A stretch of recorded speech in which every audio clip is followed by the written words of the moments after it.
Hey NCC, my name is Dustin. I'm the campus pastor over at the Tigard campus. As I was entering middle school, my family moved from the city of Portland to the tiny town of Elkton with a population of about 176 people. I remember the pressure of trying to make a good impression on that first day of school. I wore baggy hammer pants and I slicked my hair back like all the cool kids did back in Portland. But wearing hammer pants was not too popular in the tiny logging town of Elkton. By the end of the day, my name wasn't Dustin anymore, it was City Slicker. But that label didn't last too long. In my class of only 17 students, there was another student named Dustin as well. I mean, what are the odds, right? He was maybe a half-inch taller than I was, but soon my label changed from City Slicker to Shorty, and that label lasted until high school. Well, throughout our lives, we've all been given labels that continue to follow us. I've been a City Slicker, a hick from the sticks, too short, an Oregonian, a Californian. In my 30s, I was too old, and in my 40s, I was too young. Often I would ask myself if I'm ever going to be good enough. Will I ever be just right? But you know, people have struggled with these questions and labels for thousands of years. In the Bible, Abraham was a coward and a liar.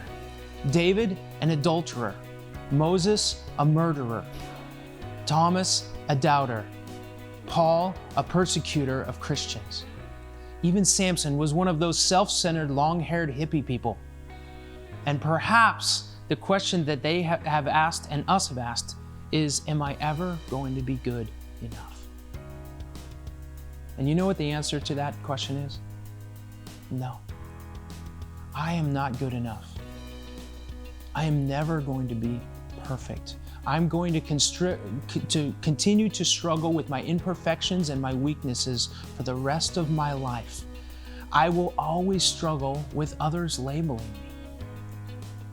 But you know, despite all of these labels given to these imperfect people, God still loves us and wants to work through us to build His kingdom. The truth is, I'm a failure. That's why I need a Savior. One of my favorite verses in the Bible is a quote from Jesus in Mark chapter 2, verse 17. He says this, "Healthy people don't need a doctor, sick people do. I have come to call not those who think that they are righteous, but those who know that they are sinners." I'm so glad that I don't have to strive to prove to others I am not what they think I am. I have a Savior who knows my deepest, darkest sins and faults, yet still loves and accepts me.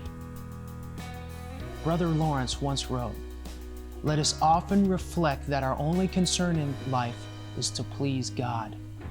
Everything else is just silly and selfish." May you live a life to please God.